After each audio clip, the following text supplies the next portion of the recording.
কসবাকাণ্ডে মদন মিত্রের মন্তব্যে বিতর্ক, আর মদন মিত্রকে এবার শোকজ করা হয়েছে তৃণমূল নেতৃত্বের তরফ থেকে। মেয়েটি যদি একা যেত এমন ঘটতো না, এই মন্তব্য করেছিলেন তিনি। দু একজন বন্ধুকে নিয়ে যেতে পারতো।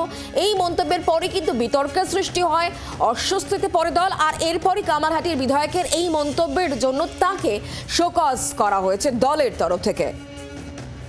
আপনাদের আরো একবার জানিয়ে রাখবো, মদন মিত্র কামারহাটির বিধায়ক যে মন্তব্য করেছিলেন, যেখানে তিনি উল্লেখ করেছেন মেয়েটি যদি একা না যেত এমন ঘটতো না, দু একজন বন্ধুকে নিয়ে যেতে পারতো, এমনই মন্তব্য করেছিলেন। আর তারপরই অস্বস্তিতে পড়ে দল তৃণমূল কংগ্রেস, আর এরপরই মদন মিত্রকে তার এই বক্তব্যের জন্য কারণ দর্শাতে বলা হয়েছে, শোকজ করা হয়েছে দলের তরফ থেকে। কসবাকাণ্ডে মদন মিত্রের মন্তব্যে বিতর্ক, শোকজ করা হলো মদন মিত্রকে। তার জবাব চাওয়া হয়েছে। যে মন্তব্য করে মদন মিত্র বিতর্কের সৃষ্টি করেন, তিনি বলেছিলেন মেয়েটি যদি একা না যেত এমন ঘটতো না, এক দুজন বন্ধুকে নিয়ে যেতে পারতো। তার এই মন্তব্যের পরই বিতর্কের সৃষ্টি হয়, আর এরপরই তৃণমূল কংগ্রেসের তরফ থেকে তাকে শোকজ করা হয়েছে। কামারহাটির বিধায়কের বক্তব্যে যে বিতর্ক, আর তারপরই দলের তরফ থেকে তাকে শোকজ করা হয়েছে। আমরা বিষয় নিয়ে আরো জানবো, কথা বলবো। প্রবীর এই মুহূর্তে আমাদের সঙ্গে রয়েছেন, প্রতিনিধি টেলিফোন লাইনে। প্রবীর, মদন মিত্র একাধিকবার বিভিন্ন রকম মন্তব্য করে দলকে অস্বস্তিতে ফেলেছিলেন। কসবা কাণ্ড নিয়ে যখন বিরোধীরা একেবারে পথে নেমে চেপে ধরছে শাসক দলকে, তখন দলের অন্দরেই বিতর্কের সৃষ্টি করলেন তার এই বক্তব্যের জন্য মদন মিত্র। দেখো, কসবা কাণ্ড নিয়ে গতকাল বা গত কয়েকদিন ধরে মদন মিত্র যা বলেছেন, গতকাল তৃণমূল কংগ্রেস পরিষ্কার জানিয়ে দিয়েছিল যে কসবা কাণ্ডে মদন মিত্রের বা কল্যাণ বন্দ্যোপাধ্যায়ের ক্ষেত্রে বলা যায় যে তাদের বক্তব্য ব্যক্তিগত, এর সঙ্গে দলের কোনো সম্পর্ক নেই।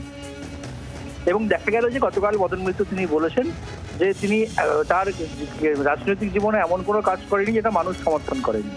এই বিষয়গুলোকে ভালোভাবে দেখছে না তৃণমূল কংগ্রেস, যে সতর্ক করার পরেও, দল বলার পরেও তিনি অন্য মন্তব্য করে চলেছেন। এবার দেখা যাচ্ছে যে দলের রাজ্য সভাপতির তরফে মদন মিত্রকে শোকজ করা হয়েছে, যে কেন এই ধরনের ঘটনা এইভাবে তিনি মুখ খুলছেন, যেখানে প্রশাসন ব্যবস্থা নিয়েছে, যেখানে দল নিন্দা করছে, সেক্ষেত্রে কেন দাঁড়িয়ে তিনি এই ধরনের মন্তব্য করছেন।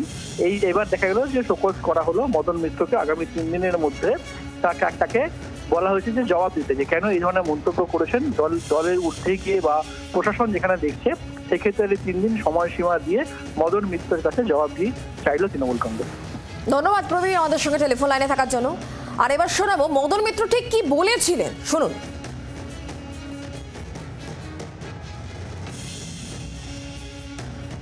जाता तो ये घटना नहीं घटते थे। अगर जाने का टाइम लड़की किसी को बता के जाते थे, 2 सहेलियां लेके जाते थे, ये नहीं घटते। वो जो देख रहे हम, जो गंदा काम किया, वो he had taken the advantage of the situation.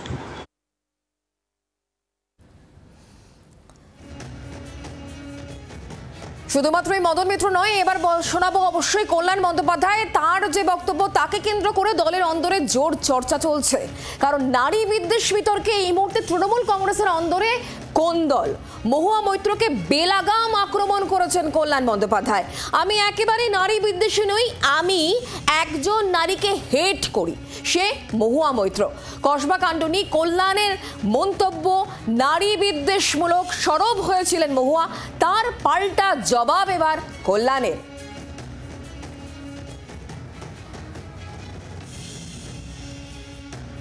আমার প্রথম প্রশ্ন হচ্ছে, উনি 1.5 মাসের হনিমুন করে কি এসে ফিরেছেন ভারতবর্ষে? আর ভারতবর্ষে ফিরে এসেই কি পিছনে লাগা আরম্ভ করে দিয়েছেন? নারী বিদ্বেষী আমি নই। আর মহুয়া মৈত্র এতটাই নারী বিদ্বেষী যে কৃষ্ণনগর পার্লামেন্টে কোনো মহিলা কর্মী, ভালো নেত্রী যারা, তাদেরকে উঠতে দেয় না। 40 বছরের বিয়ে ভাঙিয়ে সেই বউকে রেখে দিয়ে তারপর আপনি এসে আরেকটা বিয়ে করলেন। তা কোন নারীর বুকে আপনি আঘাত মারলেন নিজের স্বার্থের জন্য? She is a greedy lady.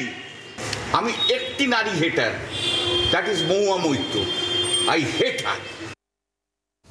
এখানেই শেষ নয়, কসবা কাণ্ড নিয়ে কল্যাণ বন্দ্যোপাধ্যায় তিনি কতটা বেসুরো এবার সেটা বলবো। তিনি বলছেন, এত বছর রাজনীতি করছি এমন শুনিনি, এখন আমাদের দলে কেন এসব হচ্ছে?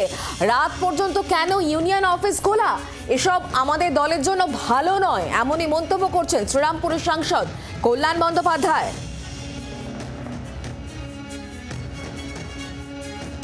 এত বছর ধরে রাজনীতি করছি, আমি এই জিনিস ঘটনা আমি শুনিনি। আমাদের দলে এইসব ঘটনা ঘটেনি। এখন কেন হচ্ছে?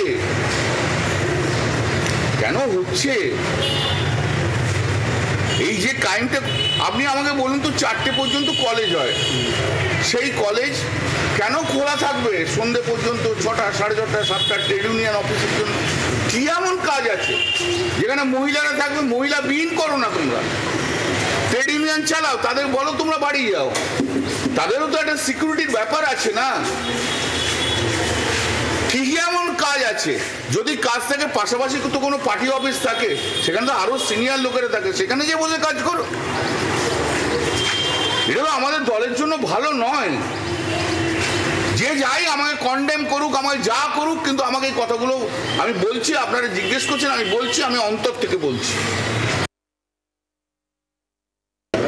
কোনো রাজনৈতিক সহকর্মীকে রেপ করে বা কোনো রকম ক্রিমিনাল অ্যাক্টিভিটিস থাকে, এটা তো কোনো মতে মেনে নেওয়া যায় না। আমি তো মন থেকে মেনে নিতেই পারছি না, তাতে আমাকে যে যাই গালাগাল দিক। সিকিউরিটির কথা বলছেন, সিকিউরিটি কারা দেবে? রাজনীতিতে, রাজনৈতিক দলে তো আমরা রাজনৈতিক দলে যে পুরুষরা আছে তারাই তো মহিলাকে সিকিউরিটি দেবে। তার বদলে রক্ষকে যদি ভক্ষক হয়ে যায় তাহলে কি করে হবে? এই জিনিসের প্রতিবাদ আমি করবই। তাতে আমাকে কন্ডেম করুক, যা করুক, আমার কোনো অসুবিধা নেই। আমি কন্ডেম হোক, আমার কোনো অসুবিধা নেই। বাংলার আওয়াজ, বাঙালির আবেগ, জি 24 ঘন্টা।